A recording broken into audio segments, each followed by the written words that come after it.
Assalamualaikum warahmatullahi wabarakatuh. Waalaikumsalam warahmatullahi wabarakatuh. Waalaikumsalam warahmatullahi wabarakatuh.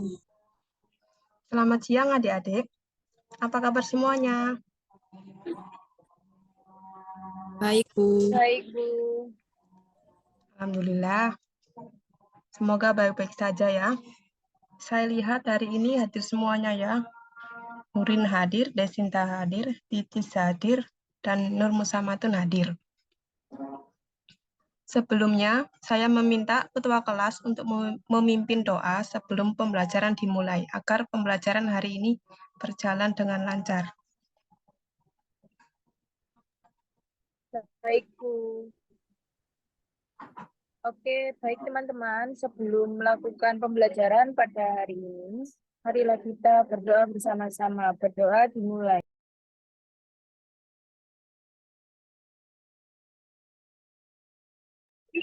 Berdoa dapat dicukupkan. Baik, terima kasih Ketua Kelas. Saya di sini akan menjelaskan materi tentang pencemaran air. Sebelumnya, apa ada yang tahu apa itu pencemaran air? Saya, Ibu, izin menjawab. Baik, silakan. Pencemaran air adalah suatu perubahan keadaan di suatu tempat penampungan air seperti danau, sungai, laut, dan air tanah akibat aktivitas manusia. Seperti itu, Bu. Baik, terima kasih kepada Nurin yang telah menjawab pertanyaan saya. Kita berikan tepuk tangan dulu untuk Nurin.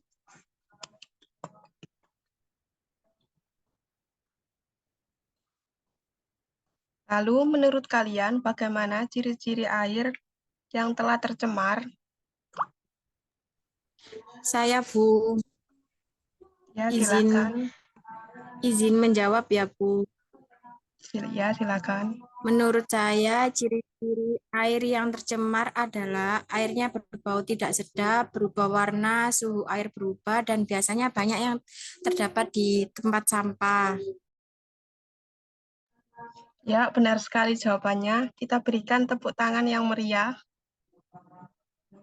Nah, seperti yang kita tahu, pencemaran air ini berbahaya bagi keberlangsungan hidup makhluk hidup. Bukan hanya pada manusia, tapi juga bagi ikan dan mikroorganisme yang tinggal di air. Untuk lebih memahami materi kali ini, saya akan menayangkan video tentang pencemaran air yang ada di sungai. Saya harap adik-adik memperhatikan videonya hingga selesai ya. Baik, Bu. Apakah sudah terlihat? Izin menjawab, Bu, belum. Oh, sudah, Bu.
Karena ada sedikit kendala, video akan saya kirim di grup kelas ya.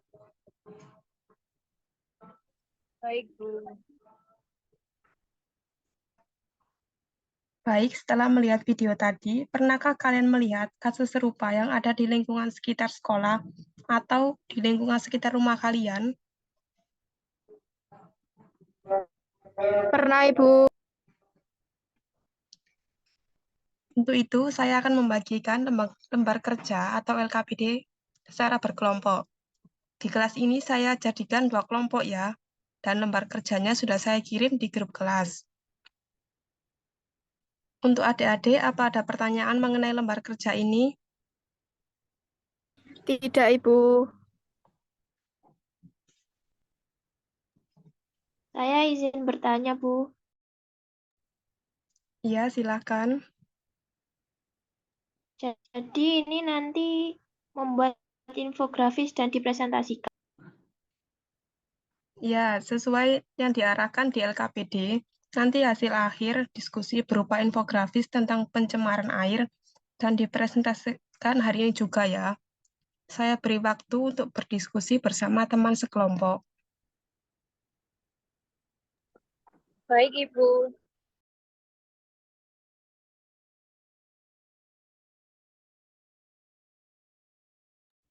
Permisi, Ibu. Dari kelompok saya sudah selesai untuk mengerjakan tugas. Izin share screen. Iya, silakan.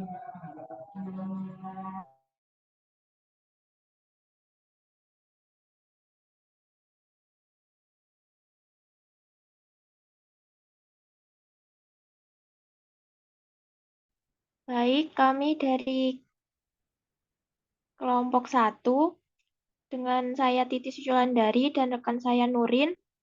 Infografis yang kami buat tentang pencemaran air sesuai dengan LKPD. Yang pertama, untuk pengertian, pencemaran air di sungai adalah perubahan keadaan di suatu tempat penampungan air akibat aktivitas manusia. Hal ini dapat terjadi akibat masuknya makhluk hidup zat, energi, atau komponen lain ke dalam air, sehingga kualitas air turun sehingga batas tertentu yang menyebabkan air tidak berguna lagi sesuai dengan peruntukannya. Untuk faktor penyebabnya, yang pertama, limbah industri seperti bahan kimia cair maupun padat, sisa-sisa bahan bakar, dan kebocoran pipa-pipa minyak tanah. Yang kedua, penggunaan lahan hijau atau hutan untuk membangun suatu. Nomor 3, limbah pertanian. Yang keempat, penggunaan bom oleh nelayan dalam mencari ikan di laut. Yang kelima, limbah rumah tangga berupa limbah cair seperti sisa mandi, MCK, sampah padatan seperti plastik, gelas, kaleng, batu baterai, dan sampah cair seperti deterjen dan sampah organik. Untuk cara menanggulanginya, yang pertama, pengolahan limbah industri sebelum dibuang ke tempat pembuangan dialirkan ke sungai atau selokan hendaknya dikumpulkan di suatu tempat pengolahan. Yang kedua, penggunaan instalasi pengolahan air limbah IPAL dilakukan melalui 3 tahapan yaitu primary treatment, secondary treatment, dan tertiary treatment. Yang ketiga, pengolahan kotoran, tinja atau excrete yang banyak terkandung dalam air limbah rumah tangga dapat dilakukan dengan menampung dan mengolah pada jamban atau septic tank yang ada di sekitar tempat tinggal serta dialirkan ke tempat pengolahan. Untuk dampaknya di manusia, ya pertama, pencemaran air dapat menyebabkan berbagai penyakit dan merusak organ tubuh manusia karena mengonsumsi air yang mengandung racun dan patogen berbahaya. Yang kedua, pencemaran air yang mengancam sumber air minum dan kebutuhan penting lainnya bagi manusia. Yang ketiga, pencemaran air dapat menyebabkan menipisnya cadangan air yang layak dikonsumsi, yang dapat menjadi bencana bagi kehidupan yang bergantung pada air. Izin melanjutkan dari teman saya. Kemudian ada dampaknya bagi hewan-hewan. Yang pertama, ada pencemaran air dapat menyebabkan kematian massal hewan akibat eutrofikasi dan kelangkaan oksigen di dalam air. Yang kedua, pencemaran air dapat menyebabkan ketidakseimbangan ekosistem dan gangguan pada rantai makanan hewan. Kemudian dampaknya pada tumbuhan yang pertama yakni pencemaran air dapat menyebabkan hilangnya kesuburan tanah sebagai media tumbuhan. Yang kedua, sulitnya tumbuhan untuk tumbuh dan hidup akibat kurangnya pasokan air. Sekian presentasi dari kelompok kami. Apabila ada yang ingin ditanyakan, kami beri kesempatan kepada teman. Izin bertanya kepada kelompok 1. Saya Nurmu Samatun, perwakilan dari kelompok 2. Izin bertanya, Bagaimana cara mencegah pencemaran air sehingga tidak akan membunuh ikan-ikan yang ada di sungai? Dan juga di infografis poin ketiga tentang cara menanggulangi dijelaskan tentang tahap pengelolaan air limbah, yaitu primary treatment, secondary treatment, dan tertiary treatment. Apa maksudnya ya? Terima kasih. Izin menjawab untuk pertanyaan pertama. Yang pertama adalah pengolahan limbah. Yang kedua, penggunaan instalasi pengolahan air limbah. Untuk pengolahan limbah sebelumnya dibuang ke sungai. Pengawasan penggunaan bahan kimia. Yang ketiga, meningkatkan kesadaran masyarakat tentang pentingnya menjaga kualitas air dan dampak pencemaran. Untuk soal yang kedua, primary treatment, yaitu tahap awal untuk memisahkan zat padat dan cair dari limbah air. Yang secondary treatment, tahap kedua untuk mengoagulasikan, menghilangkan koloid, dan menstabilkan zat organik dalam limbah. Untuk tertiary treatment, tahapan lanjutan untuk menghilangkan nutrisi atau unsur hara, khususnya nitrat dan fosfat, serta menambahkan klor untuk menghilangkan mikroorganisme. Apakah sudah menjawab? Iya, sudah menjawab. Terima kasih. Sekian dari presentasi kelompok kami. Ada kurang lebihnya, mohon maaf. Saya kembalikan ke Bu Reni. Baiklah, terima kasih untuk adik-adik yang telah presentasi dan telah aktif melakukan tanya jawab. Sebelum saya akhiri pembelajaran hari ini, adakah yang bisa menyimpulkan pembelajaran yang telah kita lakukan hari ini? Saya minta dari perwakilan kelompok 2 untuk menjawab. Baik Bu, izin memberikan kesimpulan. Pencemaran air sungai adalah perubahan keadaan di suatu tempat penampungan air akibat aktivitas manusia. Faktor penyebab dari pencemaran air yaitu limbah industri, penggunaan lahan hijau atau hutan, limbah pertanian, penggunaan bom oleh nelayan, juga karena limbah rumah tangga. Cara menanggulanginya yaitu dengan pengolahan limbah industri sebelum dibuang ke tempat pembuangan, dilakukan penggunaan instalasi pengolahan air limbah, dan juga dilakukan pengelolaan kotoran atau tinja agar tidak terbuang ke sungai. Sekian kesimpulan dari saya, Bu. Terima kasih kelompok 2 untuk kesimpulannya. Demikian materi yang bisa saya sampaikan untuk hari ini. Kurang lebihnya saya meminta maaf. Saya akhiri. Wassalamualaikum warahmatullahi wabarakatuh. Waalaikumsalam warahmatullahi wabarakatuh. Waalaikumsalam warahmatullahi wabarakatuh.